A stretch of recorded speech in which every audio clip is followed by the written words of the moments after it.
Hi అండి. జొన్నలు రాగి పిండి ముద్ద అయితే చేస్తున్నాను. శుభ్రంగా ఒక చిన్న గ్లాసుడు జొన్నలు తీసుకున్నాను. శుభ్రంగా కడిగేసి మిక్సీ గిన్నెలో వేసి ఉప్మా రవ్వలాగా మిక్సీ పట్టుకోవాలి. స్టవ్ పైన ఒక గ్లాసు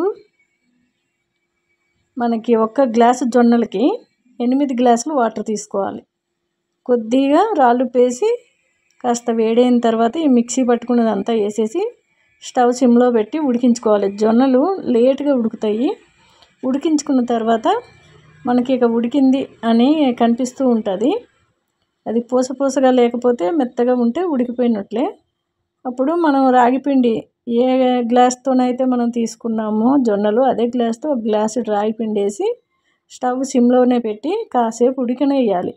ఉడికితేనే అది టేస్ట్ బాగుంటుంది. చూడండి, నాకు ఈ రైస్ వేసినట్టే అనిపిస్తుంది కానీ జొన్నది చాలా టేస్ట్ ఉంది. హాయ్ అండి. వంకాయ కర్రీ చాలా టేస్ట్గా ఉంటుంది. నేను జొన్నలు రాగిది ముద్దలా చేసి దానిపైకని ఇలా గ్రేవీ చేశాను. కుక్కర్లో వంకాయ ముక్కలు, టమాటా మిక్సీలో వేసుకున్న టమాటా గుజ్జు, కొద్దిగా రాలుపు, పసుపు, కారము, పాలమిగడ, అంతేనండి. 2 విజిల్ వచ్చే వరకు సిమ్లో పెట్టి ఉడికించుకోవాలి. చాలా టేస్ట్గా ఉంటుంది. మా ఇంట్లో వంకాయ ఎవరు కూడా ఇష్టపడరు, తినరు. ఇట్లా గ్రేవీలో చేస్తే మాత్రం సైలెంట్గా తినేస్తారు. చాలా టేస్ట్గా ఉంటుంది.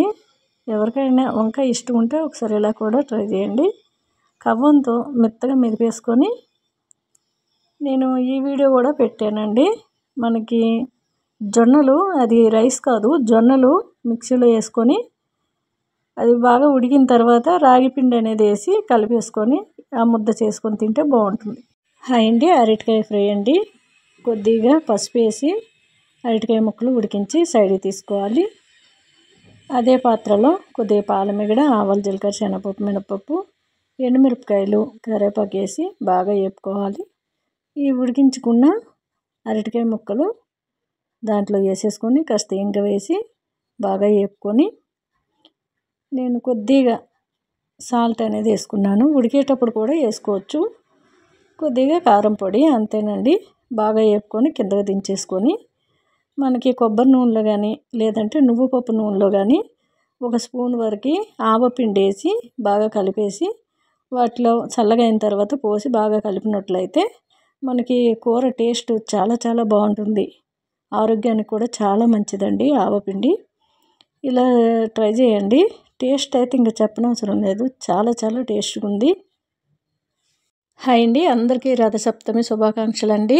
సూర్యుడికి నైవేద్యం పెట్టుకుంటే మనకి ఆరోగ్యాలను అనేది ప్రసాదిస్తాడని ఒక నమ్మకము. సూర్యుడికి పళ్ళు ఉండవు కాబట్టి మెత్తగా రైస్ అనేది ఉడికించి ఆవు పాలు, ఆవు నెయ్యి వేసి పెడితే ఇష్టంగా మనకి కోరికలన్నీ నెరవేరిపోతాయని ఒక నమ్మకము. నది స్నానం చేసి నది ఒడ్డునే వండి పెడుతూ ఉంటారు మా దగ్గర.